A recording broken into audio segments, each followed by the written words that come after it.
If you're happy with the same old ways of dating, if you enjoy sucking at communication, and you have no desire to improve your romantic life, then our podcast might not be for you. But if you want some out-of-the-box ideas to deepen your current relationships, broaden your sexual horizons, develop a better understanding of yourself, or learn more about non-monogamy, then you've come to the right place. I'm Jase. I'm Emily. And I'm Dedeker. And this is the Multiamory podcast.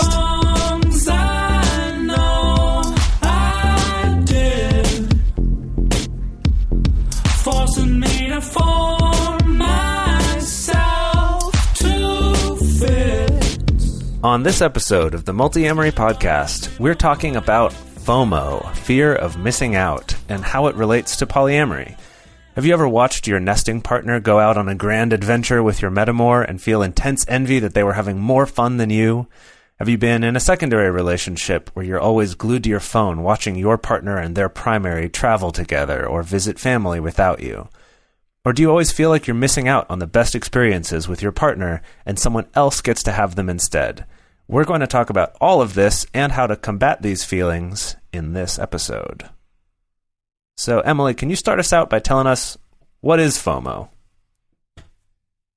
So, according to Wikipedia and a bunch of other highly impressive publications, FOMO, or fear of missing out, is a pervasive apprehension that others might be having a rewarding experience from which one is absent.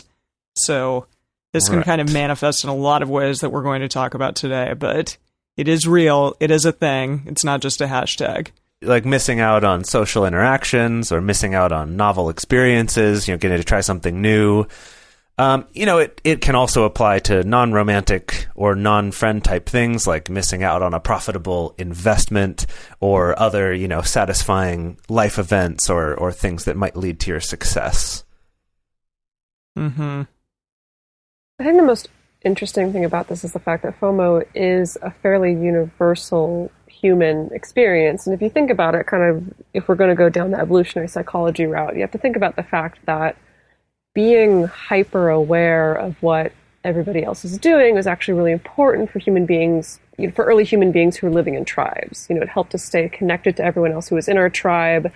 It helped us stay aware of the basics of somebody's found some food over here, or somebody's being attacked over here. Having this level of kind of hypervigilance was something that helped us survive. And with a lot of things, we have a lot of holdovers, I believe, in our psychology from, the things that were developed in early human evolution. And so the thing is that when we're experiencing modern day FOMO, when we freak out about maybe not being able to go to somebody's birthday party, or seeing photos on social media of someone taking this great vacation to this place that we really wish we could go to, obviously it's not a life or death matter the same way that, someone finding food or someone being attacked by an animal would be. But it still can be enough that it still triggers that really deeply ingrained ancestral fight or flight response within us. Yeah. Right. It's like this idea that, as humans, compared to a lot of other animals, we don't survive that well on our own, which is why we've lived in tribes, why we've been essentially pack animals or social primates. And so there is this deeply ingrained fear that if you're being kind of left out of everything, that could lead to you dying, right? And that's what sort of carries over, this idea that if I'm not involved with my social group, I'm going to die. Because I'm easy prey for predators. I don't have really good claws or any, armoring on my body. I'm just this fleshy little primate who's probably delicious.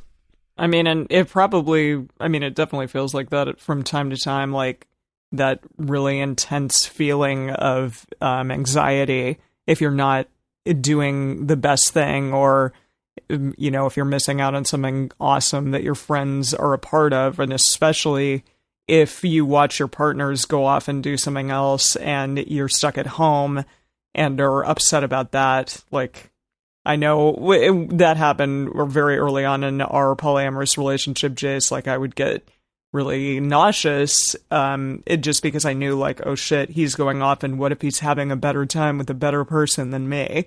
Yeah, and that's something that we've talked about on previous episodes as well, sort of the way that those experiences changed for you over time.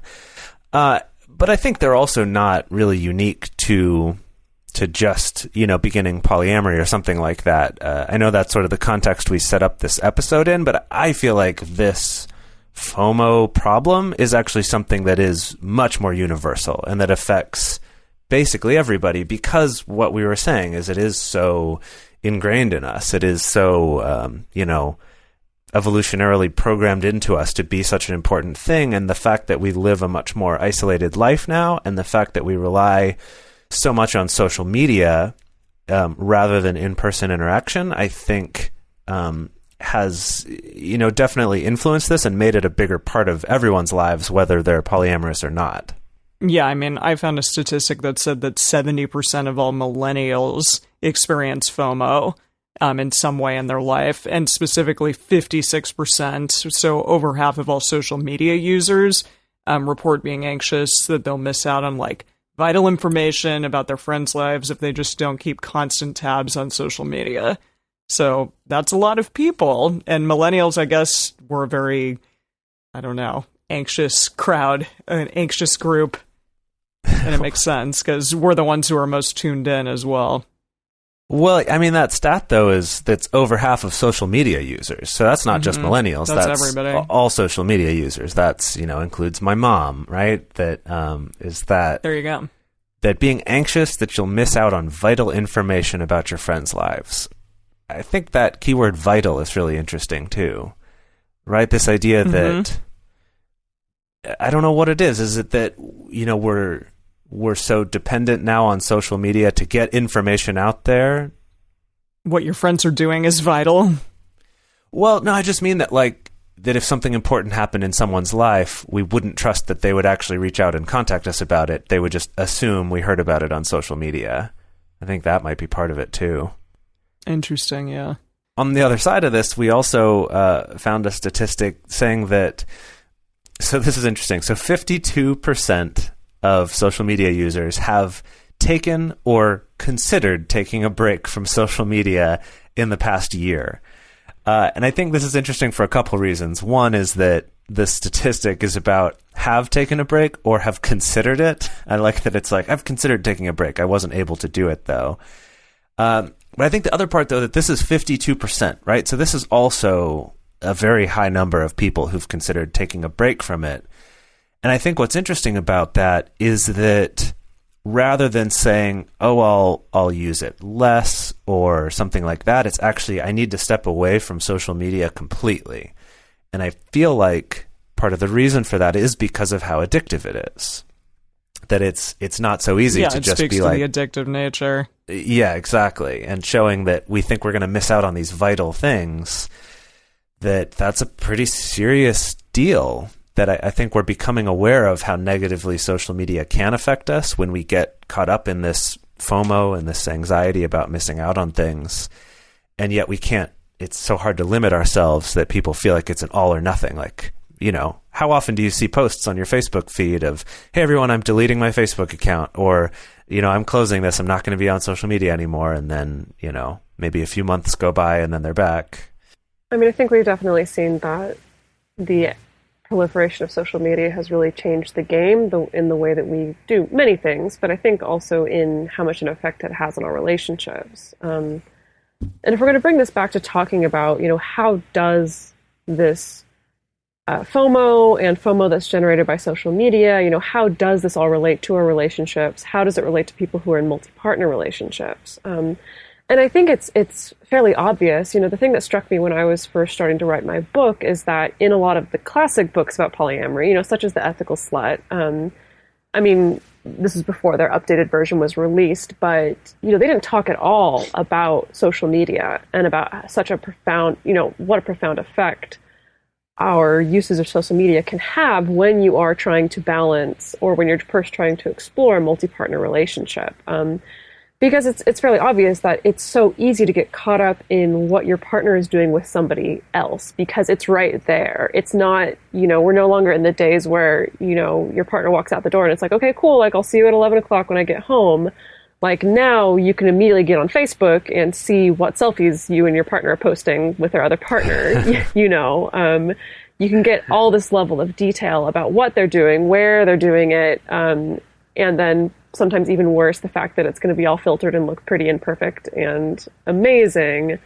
I think that the conversation around specifically polyamorous relationships these days has to, by default, also include a conversation about social media usage and what effect that has. It's like we can't discuss that without also including that in the discussion. Oh, yeah. It's hugely relevant. Yeah, and we're such a competitive culture, especially here in America, which is something we talked about in a recent episode on cultural intelligence. But here, like, it's very easy to slip into that pattern of wanting to be the best and kind of the addiction of trying to be better than somebody else, or trying to view, or at least look from the outside, that like your life is perfect and that everything is all good. And especially to your other partners, that you might be more desirable than someone else potentially. Yeah, it reminds me of kind of the old, saying of keeping up with the Joneses or whatever. That was this, expression for when you'd live in housing, in your neighborhood, and kind of making sure that your yard or your fence is nicer than your neighbor's, or that your, the car that's parked in your driveway is nicer. That now I feel like we do more of that on social media than with our front yards. Maybe I'm biased about that. Maybe this is still going on in front yards and I'm just less aware because I live in apartments most of the time.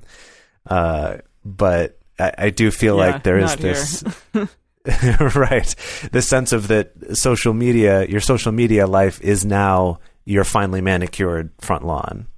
So one quote that I wanted to talk about here that I thought was interesting is that this is a quote from the co-founder of Flickr. If any of you remember that. No, I guess Flickr's still relevant. No, I used it recently. Okay, people still use Flickr. But Katerina Fake, so she once said that social software is both the creator and the cure of FOMO. It's cyclical. And I think this is interesting because I'm not quite so sure that it's the cure for FOMO.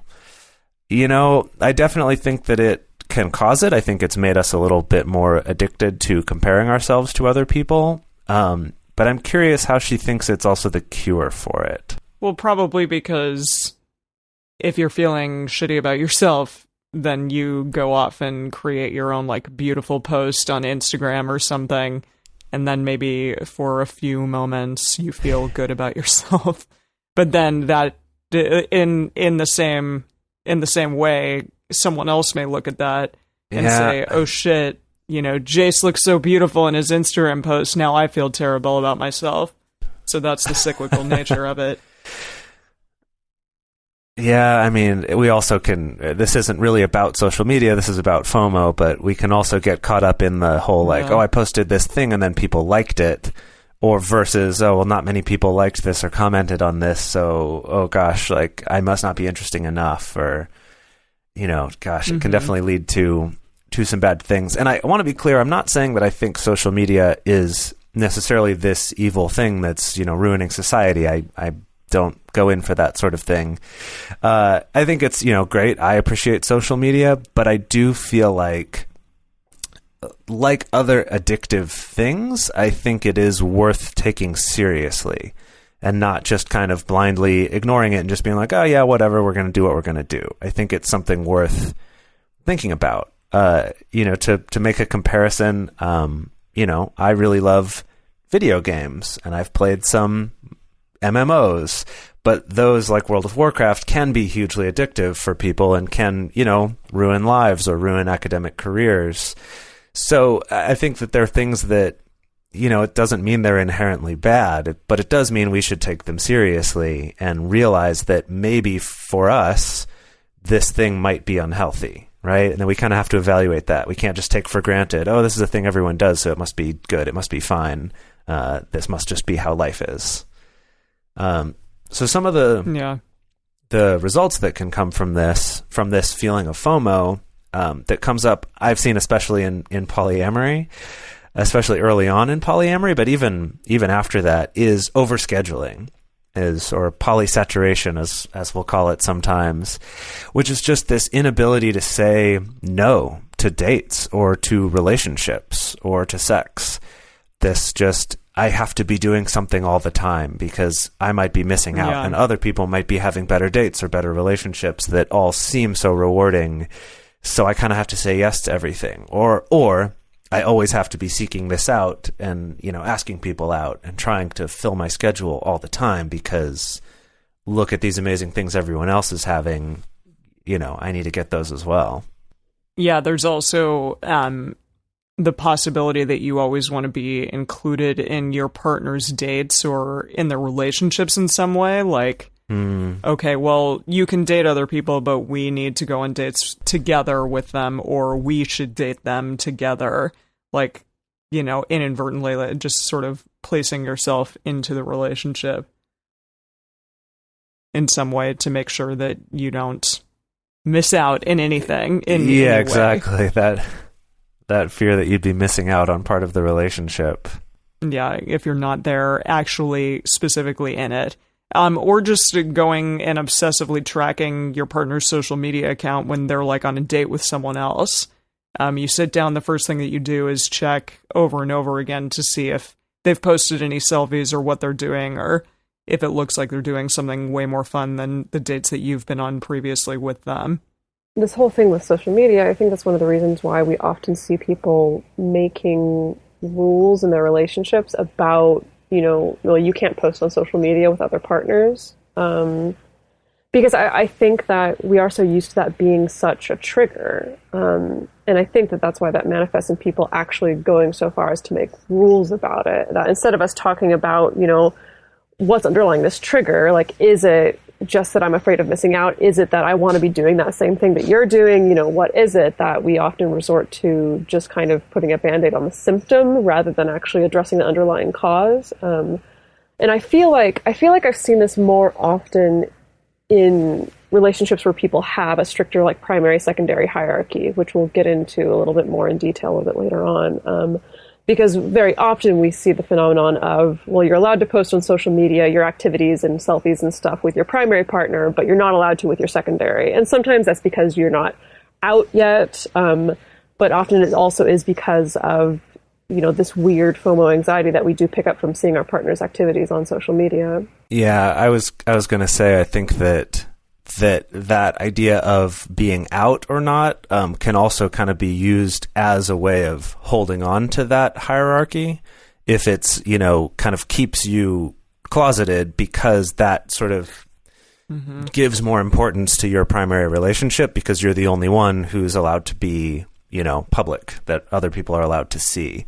That can also lead to this really shitty situation where a secondary partner is constantly exposed to all these mushy romantic posts or all the trips that you're taking together or all these things you're doing with your primary partner, while the secondary partner is, sitting there seeing all of this and can't post with you, but also is sort of sharing this unfair burden of FOMO, right? Of seeing all the things that they're not doing.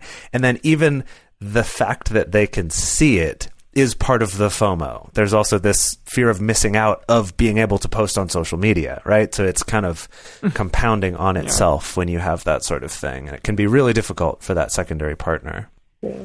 And it's one of the many reasons why here at Multiamory we're not super thrilled and super supportive of people in really strict hierarchies. But of course, this whole FOMO thing, it's not just limited to people who do have some sort of more hierarchical structure. Even if you do practice like non-hierarchy or solo polyamory, you still can have a sense, you still can be vulnerable to that sense of like, oh, my partner's going out and doing something way more fun with somebody else that isn't me. And at the same time, it's also not limited to just romantic partners. I think that, of course, we're all, familiar with, the phenomenon of like, if you're single or if you haven't been on any dates in a while, or if you're really wanting a relationship, then seeing your partner, or sorry, not your partner, but seeing your friends post mushy posts about their romantic relationship can really trigger that kind of same anxiety for sure. So I think that, as we talked about, FOMO can be such a universal experience. And I know in my own life, something that came up very early on when I first started traveling long term about 2 years ago, a little bit over 2 years ago. And something that I actually, as I was doing research about, the whole digital nomad lifestyle and about being location independent, something that I was actually warned about was FOMO. And it kind of being this weird, like, reverse FOMO situation, because of the fact that when you're traveling a lot, like, people will often express to you, like, oh, you're so lucky, you get to go to this place and that place, and, on your Instagram, they're going to be looking at pictures of you at the Acropolis, where the Parthenon is. But the reverse FOMO that happens is that you're going to be looking at pictures from home of the Super Bowl party that you're not getting to go to. And that was definitely the case that happened when I first started traveling is, I was going to some really extremely interesting places and I absolutely loved it. But then at the same time, like, I couldn't participate in much of the events that all my friends were going to, or the concerts that were happening, or even just like the small get-together parties that were happening. And so for me, it was kind of a mixed bag because that sucked, even though I'm leading a life that a lot of people experience FOMO about, I'm still experiencing just as much FOMO looking at people's lives back home. I mean, for me, the thing that I had to constantly come back to, and that I still have to constantly come back to, is just having a sense of perspective of just knowing that, it's a little bit of acknowledging the grass is always greener effect, that what you see on social media is obviously not always going to be an accurate representation of what life actually is like, that everyone's lives are equally pleasurable and painful. To varying degrees, but maybe not equally, but yeah. But I mean, equally in the sense that everyone has both pleasure and pain in their lives. And, to be missing out on the pleasurable part may mean that you're also missing out on the particular painful parts of this person's particular experience. So I think for me, when it comes to FOMO, that's always what I end up coming back to. Yeah. Yeah. And that's... So my experience that I actually talked about some in the blog post that I did about, wanting what I don't want. And that's that, like, for me, a place where this would come up is when I see my friends getting jobs at bigger visual effects houses or working on, big, Marvel movies or these big, exciting projects, and that I'll feel, envy about that. I'm like, shit, like I should have been doing that. I should have been pursuing those jobs more or focusing more on that visual effects side of what I do. But then what I kind of realized is that, wait a minute, I made an intentional choice not to be doing that, because I don't, while I do really love my work in visual effects when I'm doing it, I'm not someone who feels that drive to, yes, I want to spend, 60-hour work weeks for months, working on this big movie. That's just not something that I find as rewarding as having the time to work on this podcast, or for us to go do live shows, or to be location independent, all of these things that I've consciously decided, but I'll still have this fear of missing out on, sort of this parallel life that I could have led, where I was, trying to work my way up in the world of visual effects and in film production. But I think that's a good example of how, like Dedeker was saying, that even if, people from the outside would think you're the one that is giving everyone else FOMO, that it can go the other way around too. And so for me, what's been really helpful is just remembering, oh yeah, you know what? I actually consciously chose some of these aspects of my life. Maybe there's other things where I'm like, yeah, I didn't have a choice in this matter, and I might feel left out or jealous of that.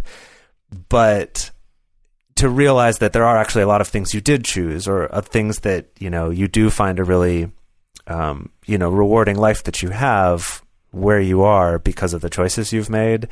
And I think this can come up with dates as well.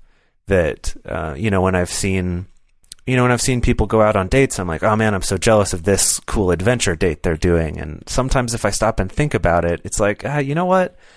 Actually, that's not quite the ideal date I would want to have. Maybe I would rather just, sit at home and play on our computers together or something instead of going out to this fancy wine bar or something, and kind of realizing like, you're right. I'm kind of buying into this idea that because they think it's good, that I should think it's good and feel bad that I'm not doing it. Yeah. I appreciate that you were talking about gratitude again there, and kind of for what you have, and the choices that you make in your life. Because, yeah, I definitely see that over time as well. But somebody said to me, like, oh my God, you're jet setting all the time. And I'm like, no, I'm not. That's these guys that I work with. But to somebody else, I may be, the fact that I got to go to Tokyo with you was huge. And that I helped create a company that allowed me to do that is also amazing and a really big deal.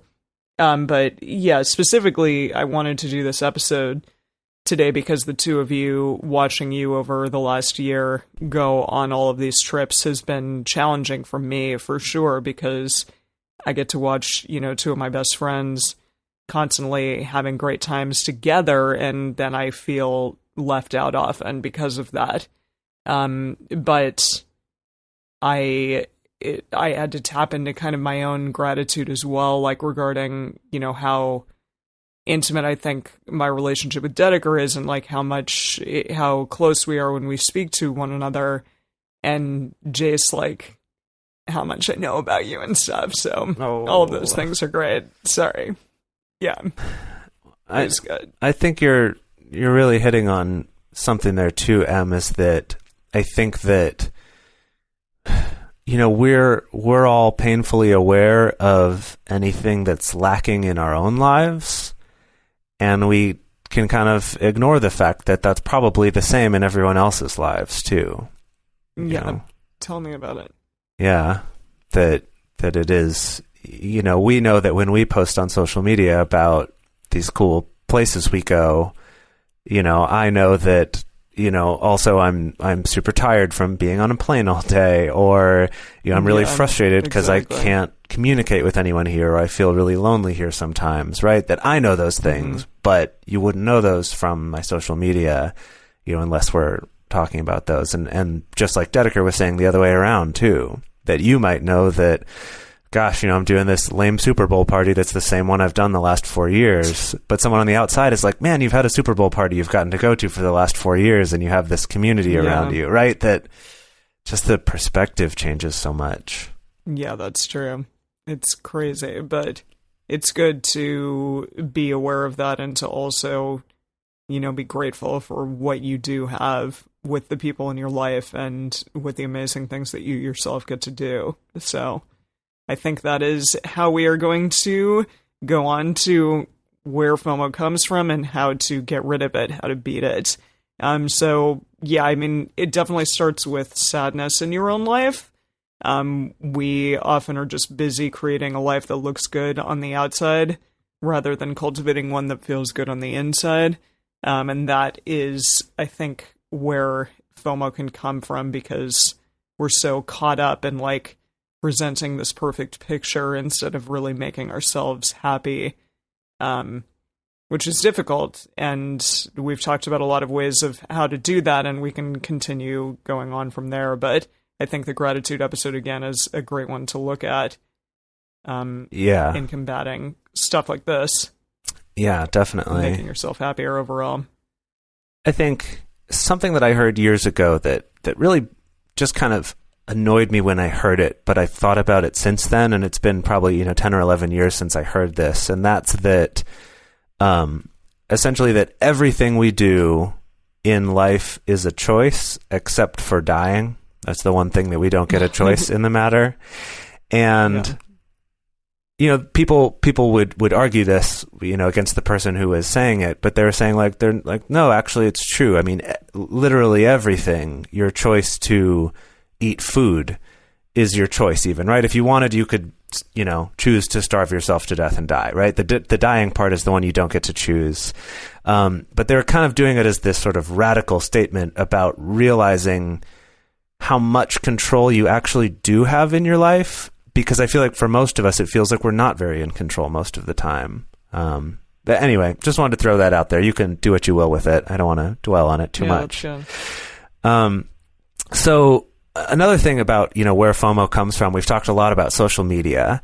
And, I do want to be clear that, I don't think that Facebook is evil or that, other social media are evil. But I do think it can be really dangerous and that it can lead us to rely on it for our happiness or for our validation.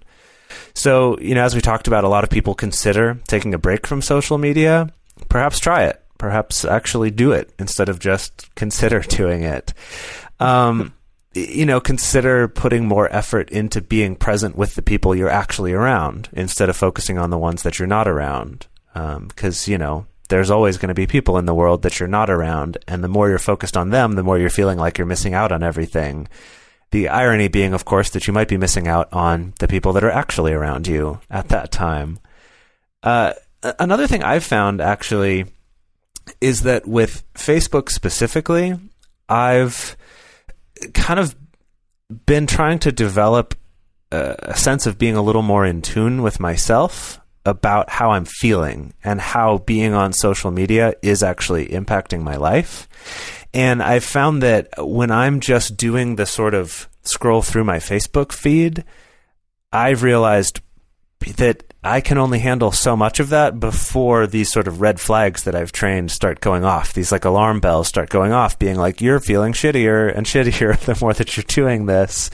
Let's stop. Let's just close it, move on to something else. And, sometimes that's easier or harder than others. But I find that just moving on and being like, you know what, I'm going to do a different thing. I'm going to do something that makes me feel good. Or for myself, doing things like, instead of having Facebook open on my computer while I'm working, because I want to be able to get Facebook messages from people, but instead of having Facebook open, I'll just have messenger.com open, which is just the messenger part of Facebook.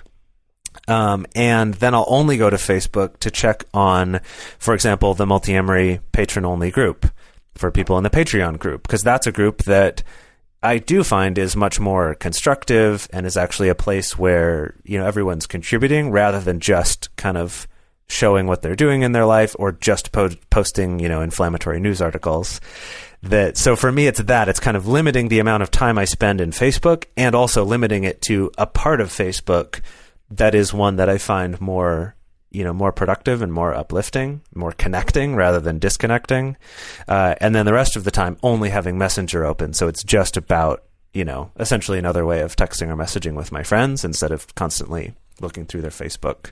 Another strategy, like I talked about earlier, is just bringing yourself back to the truth that social media does not tell the whole story of somebody's life, and it doesn't tell the whole story of your life either. I don't think that it would even be possible to use social media to truly, display every single aspect, both good and bad, of your life. But I think that, I think that I found, especially if I'm falling into the very passive, like just scrolling through social media feeds, and if I'm my mood is starting to tank, or especially if my mood is starting to tank in response to other people's successes, as well, that first of all, it's a good clue to kind of, to step away for a little while. But it's also a clue to remember just that nobody's life is perfect.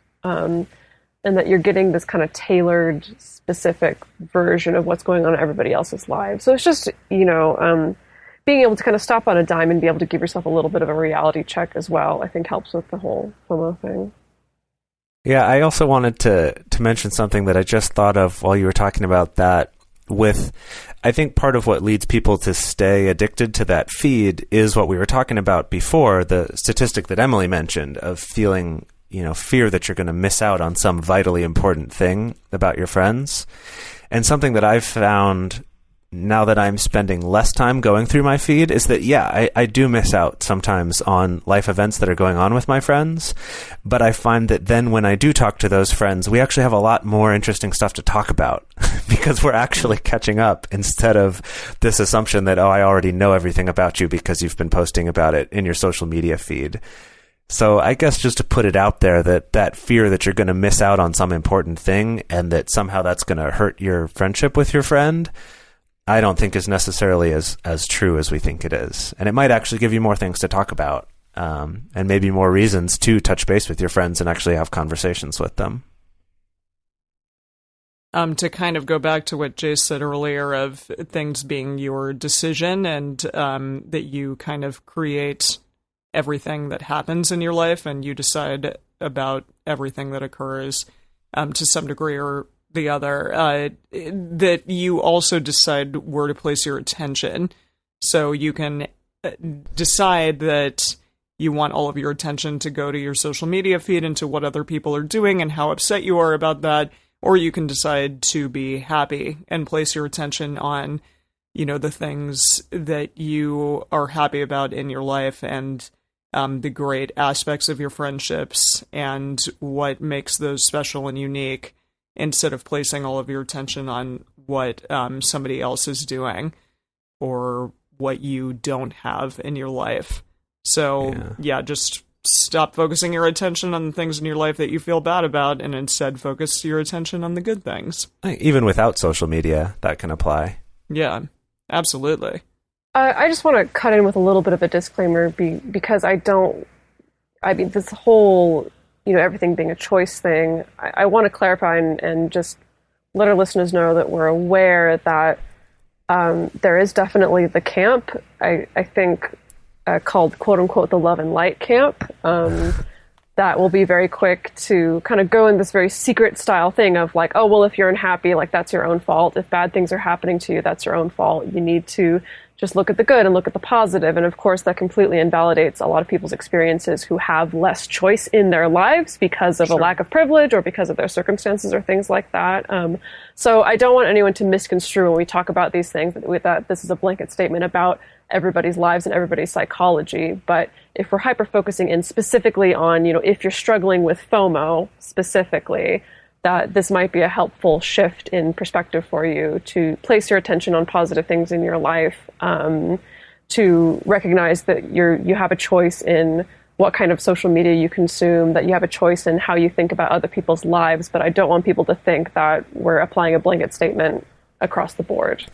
Well, yeah, I think it's important to make the distinction that having power over what actions you choose to take is a very different thing from implying that you have power over the rest of the world, right? That you have power over what happens to you, or that you have, power outside of your own actions. Or even to say that you have entire, complete power over your own thoughts.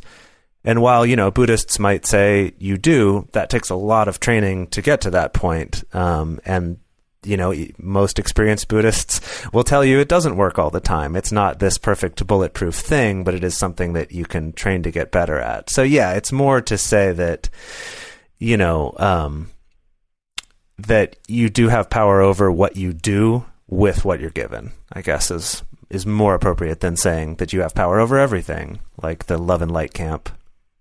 Yeah, no, I think I'm also just going along the lines of like my own shift in perspective regarding, like, for example, the two of you being together and me feeling left out along those lines, when instead I shifted my perspective to being grateful for the things that I do have with each of you that are really unique and really special to me. That in no way, like, takes away the fact that sometimes I wish that I got to be on trips with you two more often than I am, but simply that I can be grateful for the things that I do have that are great regarding both of you. But yeah.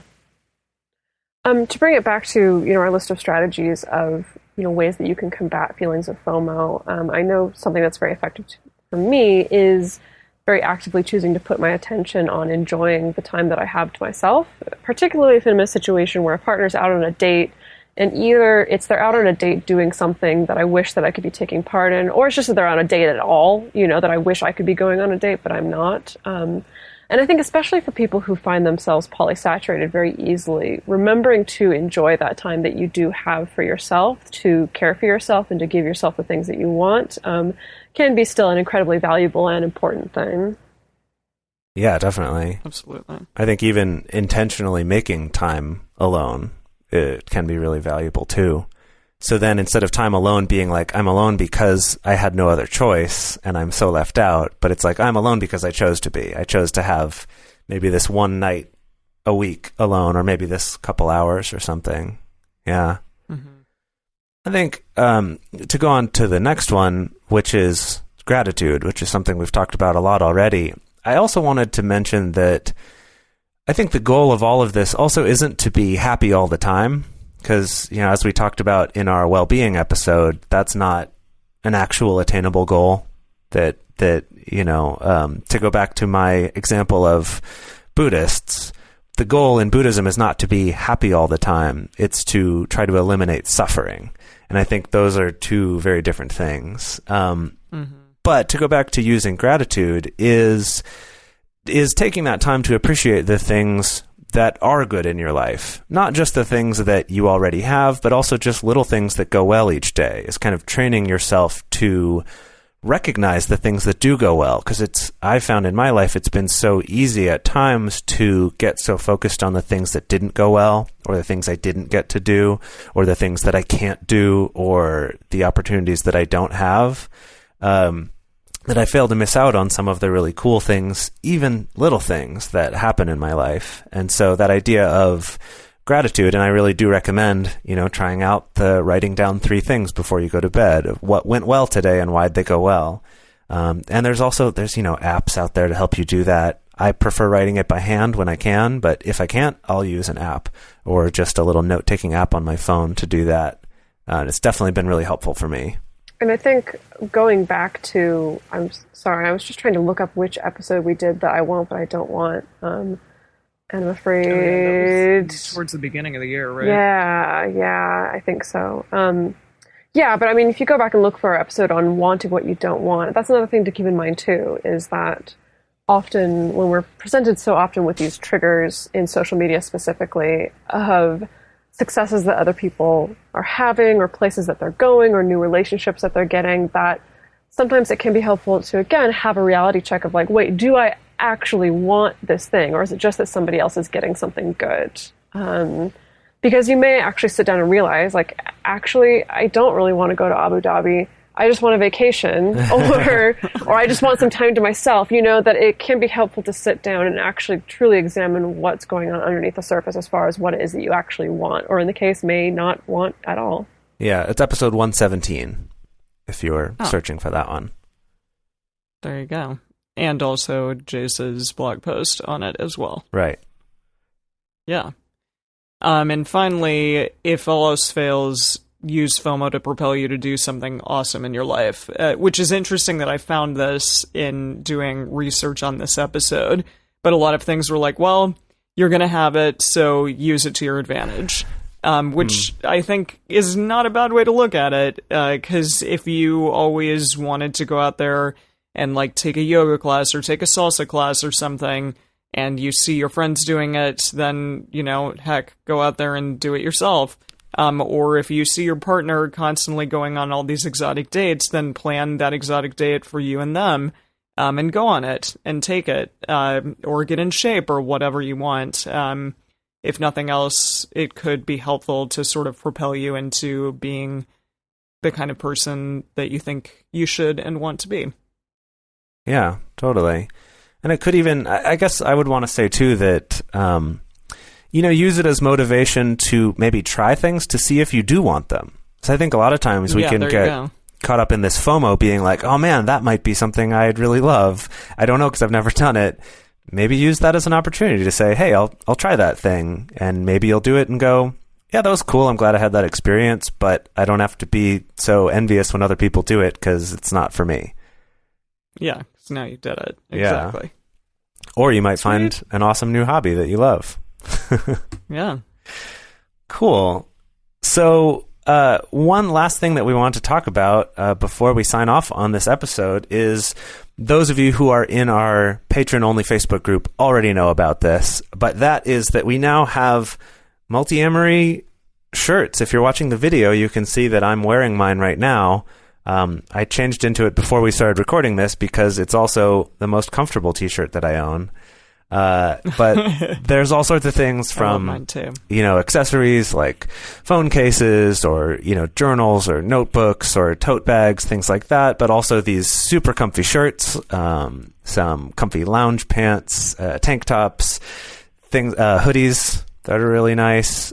Anyway, if you want to do those, that, a portion of that goes directly to support us in doing this show, and you get some super comfy, fun things to wear. And there's also a mix of some that say Multiamory on them and some that just have the logo or just have the super polys. So if you don't, if you want to be able to wear something that you can wear out and maybe another person goes, oh, hey, you too? That isn't, right on the front of it outing you, right? You could just be like, oh, it's a cool design or whatever. It's a podcast I listen to. But other people who know will go, I see what you've got going on there. Let's talk. Oh, yeah. Make some awesome connections through Multiamory wear. Yeah. Don't get FOMO. Go get your Multiamory threadless designs. And if you want to get that, the place to go is multiamory.com/store. And that will forward you to our store. Also from our homepage from multiamory.com, there's a link at the top now that says store, where you can go check out all the fun clothing and accessories. I guess. All right. We'll bring it home here. So if you'd like to have your question or comment played on the show, you can call 678-MULTI-05 and leave us a voicemail, or you can send us an audio message at the Multiamory Facebook page. You can also email us at info@multiamory.com or send us a message on Twitter, Facebook, or Instagram. To support our show and join our private Facebook community, go to patreon.com/multiamory. Multiamory is created and produced by Dedeker Winston, Jase Lindgren, and me, Emily Matlack. Our episodes are edited by Mauricio. Our social media wizard is Will McMillan, and our theme song is Forms I Know I Did by Josh and Anand from the Fractal Cave EP. The full transcript is available on the episode's page on multiamory.com.